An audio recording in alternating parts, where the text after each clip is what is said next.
Diante da ampla dimensão dos direitos humanos, essa disciplina não dá conta de toda essa amplitude. Por isso, optamos por alguns recortes, fazendo escolhas de perspectiva analítica para tratar na segunda unidade do curso. A intenção pedagógica da seleção dos conteúdos foi destacar as reivindicações dos principais grupos e categorias em relação às contradições e violações dos direitos humanos.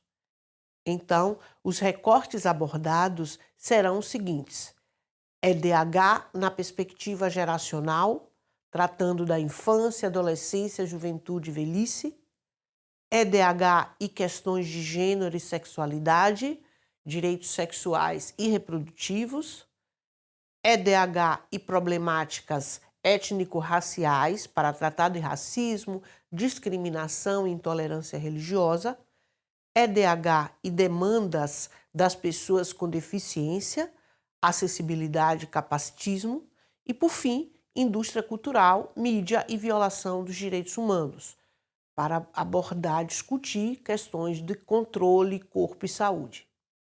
Com essas temáticas relacionais sobre educação e direitos humanos em diferentes perspectivas, pretendemos alcançar o seguinte objetivo específico: reconhecer as diversas demandas nas perspectivas de gênero, geração, étnico-raciais e das pessoas com deficiência, diante dos conflitos e violências, analisando a mídia e o uso excessivo das novas tecnologias quanto ao corpo e saúde.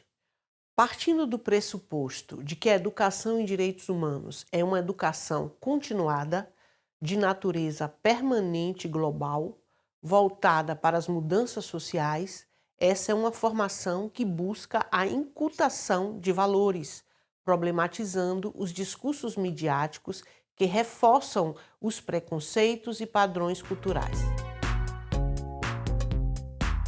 A primeira perspectiva que iremos discutir refere-se aos diferentes ciclos da vida, quanto à idade e geração, considerando os direitos específicos de categorias como crianças e adolescentes, dos jovens e idosos que já possuem legislação própria.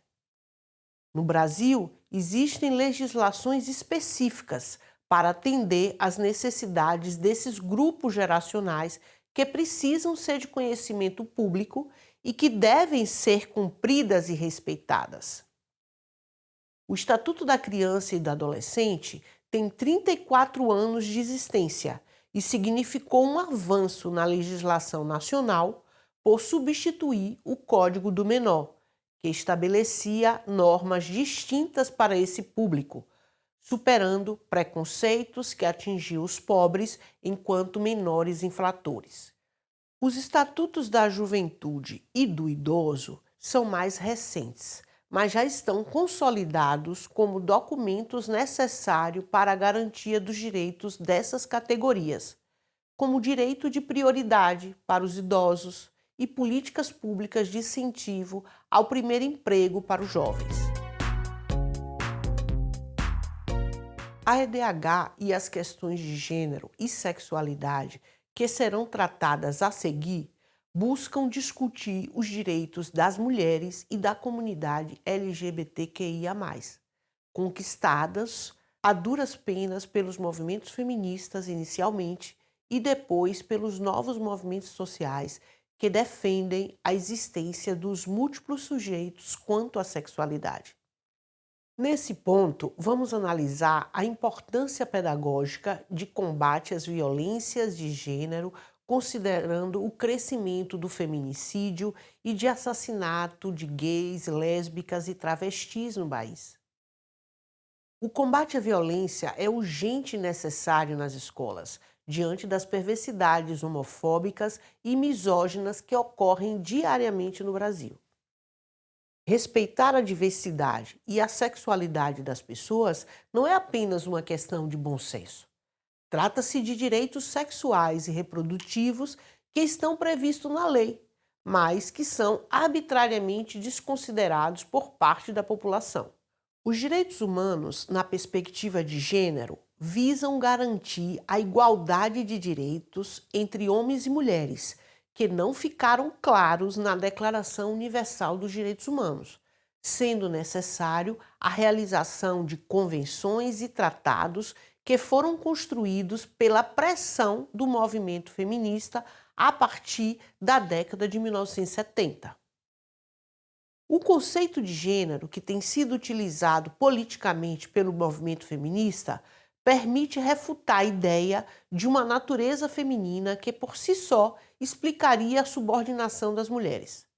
Com esse conceito, foi possível problematizar o sistema de opressão feminina e ressaltar a influência da cultura nos padrões comportamentais. Desse modo, compreender as relações de gênero é considerar como se constituem as relações entre homens e mulheres face à distribuição de poder. A terceira perspectiva da EDH, trabalhada na disciplina, será a étnica-racial, considerando a necessidade de combater o racismo, as discriminações raciais e a intolerância religiosa. Sabemos que o racismo é crime, mas a existência da lei de punição não dá conta dos problemas sociais que envolvem as históricas violações dos direitos humanos que atingem os afrodescendentes e indígenas do país. A exploração colonial implantada no Brasil pelos brancos colonizadores provocou genocídios e violência com graves consequências para a maioria da população. A escravidão dos africanos e indígenas no Brasil marcou tão profundamente a nossa história que políticas públicas de reparação estão sendo implantadas para reparar os abusos e contradições do passado. Defender as políticas de reparação étnico-raciais faz parte da EDH, por reconhecer a necessidade de garantir direitos humanos para os descendentes dos escravizados, exterminados, expropriados de suas terras e de suas culturas.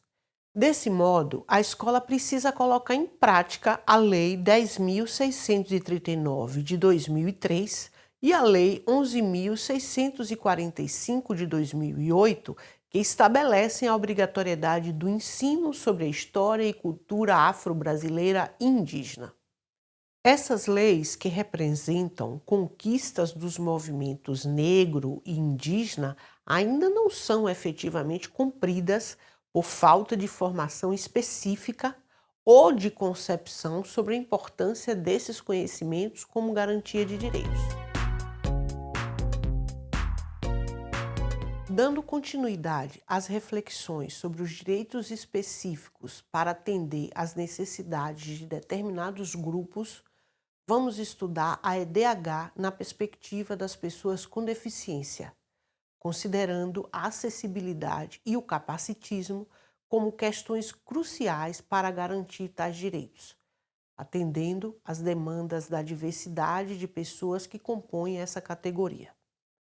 Evidentemente que não vamos ter tempo de aprofundar nesse campo tão diverso, que geralmente é contemplado por disciplinas específicas, como educação inclusiva e especial. A EDH é inclusiva em sua essência, por defender os direitos humanos de todas as pessoas, independente das suas condições de saúde física e mental. Nesse ponto, cabe refletir sobre os processos de construção de escolas inclusivas e também de cidades com recursos de acessibilidade, lembrando do histórico movimento pelo direito à cidade. Para encerrar o curso, vamos refletir criticamente sobre a indústria cultural, com base na teoria crítica da comunicação, que analisa a cultura midiática como uma nova forma de opressão ideológica e de dominação da burguesia sobre as classes subalternas no capitalismo. Através da mídia, a classe dominante manipula até o tempo livre dos trabalhadores com programas, filmes e etc. A indústria cultural opera na produção de bens simbólicos, influenciando na cultura com a imposição de padrões de beleza e de comportamento que muitas vezes são transmitidos como recomendações de saúde. A força da mídia nas sociedades contemporâneas exerce um enorme poder de controle sobre as pessoas, que em alguma medida segue as modas e estilos de vida impostos pelos meios de comunicação. Nesses processos de dominação ideológica, a mídia ultrapassa os limites do seu papel de produzir informações e acaba produzindo e reproduzindo violências simbólicas em relação aos corpos das mulheres, por exemplo, utilizados como mercadoria sexualizada. Além disso, em seus programas sensacionalistas, a mídia pratica diversos tipos de violação dos direitos humanos, ao invés de combater a negação dos direitos assegurados por lei. Diante dessas contradições, só nos resta, enquanto educadoras e educadores, fazer o enfrentamento ideológico, problematizando o papel e atuação midiática como proposta pedagógica nas escolas. A educação em direitos humanos tem a tarefa de apontar as contradições da sociedade capitalista, formando pessoas politizadas que defendam a democracia e os direitos humanos. Espero contar com o apoio de todas e todos para fazer valer as nossas conquistas, sem nenhum direito a menos e sem soltar a mão de ninguém. Vamos juntas e juntos avante pela educação de qualidade, politicamente referendada e sensível às questões sociais. Um abraço solidário.